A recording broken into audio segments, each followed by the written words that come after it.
Hey, good morning, everybody. It's your girl, Tonya, Lady T. And y'all, I'm telling y'all, Hurricane Florence, it's going to be kind of off the hook. I've been in prayer. My recording and uploading may be a little bit inconsistent this week on both my channels because, of course, if you can imagine, here at work, we've got to move off orders, push out orders, because we're pretty much shutting down Thursday and Friday. I'll probably be working remote from home if we don't lose power or anything. I'm more inland. However, it doesn't matter. We're still gonna be affected by the rain, the wind.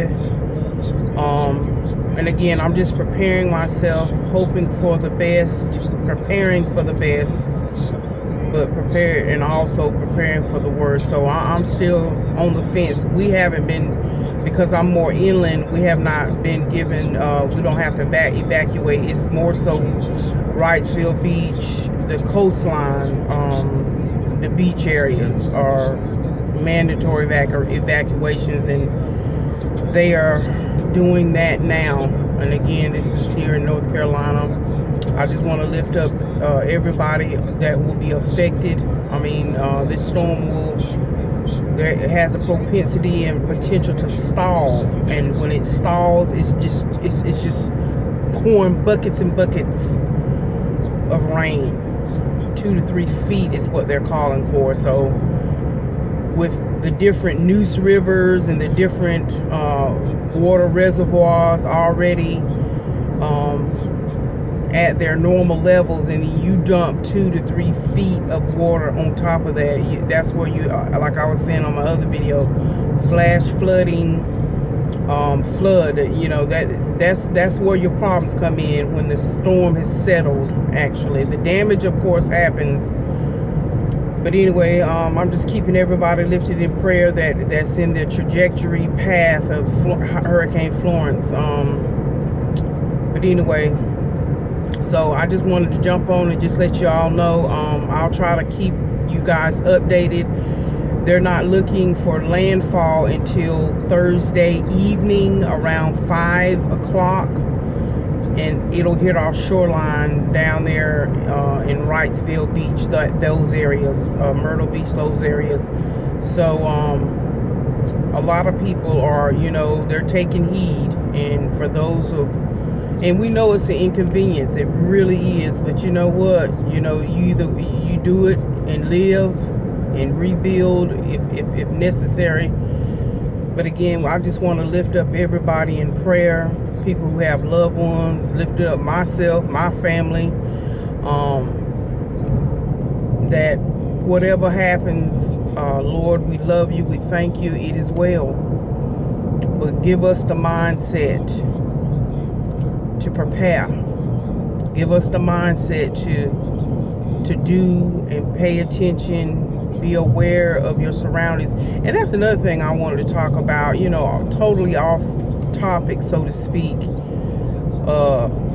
with this hurricane, because, not speaking anything, but again, because of the trajectory of it, it's a booger bear, it's a monster. And we just have to be also ready, do what we can do now. We gotta, go to wherever we need to go, Tennessee, whatever. I'm just talking to get out of harm's way. If you're told to evacuate, then you better get it done. But anyway, I want to talk a few minutes too about eagerness. Let me tell you something. I want to tell you, like I said, I love social media. I love all the opportunities it presents. I love the fellowship and the interaction, the meeting with everybody that it provides. But one thing I have really had to learn myself, we are so eager to believe certain things, and then when you come find out it's just not true. It's just not true. And I know a lot of times we want to be on the bandwagon, and we want to be, you know, the first to report something. We want to be the first. And I'm not just saying people on YouTube, and just in general, people just have such an eagerness to be the first one that knows this, or be the first one that knows that. A lot of times, you know, it's important to sit back and just chill in the pocket. Just chill. Let everything come to fruition. Let everything come out before you just jump on a bandwagon, and then you got to, you know, recant or revise what you thought or what you said, and because of eagerness. And in some instances, eagerness can be good.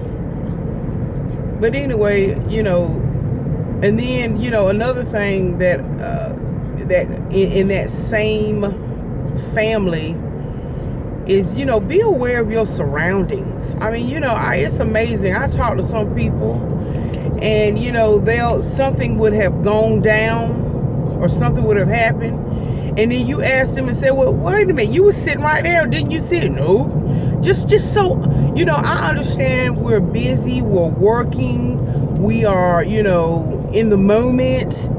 But I'm going to tell you, it's sometimes amazing that you can sit, and what made me recognize that, I was watching a Yana Van Zant episode a year or so ago, and she had an exercise where a bunch of people ran into the room, and it's amazing. And she, you know, she had a chaos. It was like a, you know, and that was a good little exercise. She had chaos come into the room, and the 4 women that were, or 3, I can't remember if it was 3 or 4 women that were watching, they all were in the room. And it's amazing what the question was. Okay, tell me what you saw. So they wrote down or spoke what they saw, and all 3 perspectives were different. That was just amazing to me. It really was. So it's like perception, again, being eager to be the first one to shout out what they saw, but without even thinking. And it's amazing about the brain. It's about being able to recall, because everything you see, just like I'm riding down this highway, everything I see, my brain is recorded. It's about recalling what you see. Isn't that something about the brain? And I watched shows. I can't remember what was the name of that show, where this guy, he had to help solve something, and he was there when it happened. And so what he did, he sat there and he closed his eyes, and he allowed himself to go back to that day. And I know if people got issues with their brain, I ain't talking about, I'm just talking about us as normal people with no, you know, problems.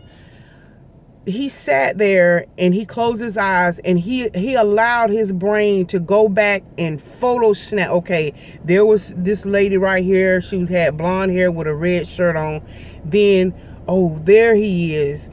There's the killer, because he was sitting there with a purple hat on and a glass of orange juice. So he was able to go back in his mind, in his memory of what his brain, you know, took a picture of, and he was able to recant everything that everything that he saw and recanted. Not recanted, but he regurgitated what his mind saw. But anyway, ooh, it's bright. That's why I had my glasses on, because I knew I was gonna be facing that sun head on. But yeah, anyway, I know I'm kind of all over the place this morning. My brain is going. But no, seriously, I just think about, be mindful of your surroundings. Be mindful of things that you see and hear. Be mindful of these type of things, you know? And there's another thing I'm going to talk about, but I'll save that for another video, so this video won't be so long. But yeah, just be aware of your surroundings. You know?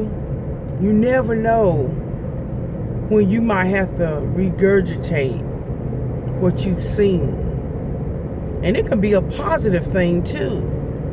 But I recognize some people are just so oblivious to things. I mean, it's just like, wow.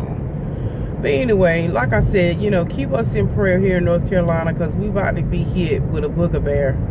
And like I said, my recording may be inconsistent. Just like last night, I was working. Even though I was remote, I didn't get off work until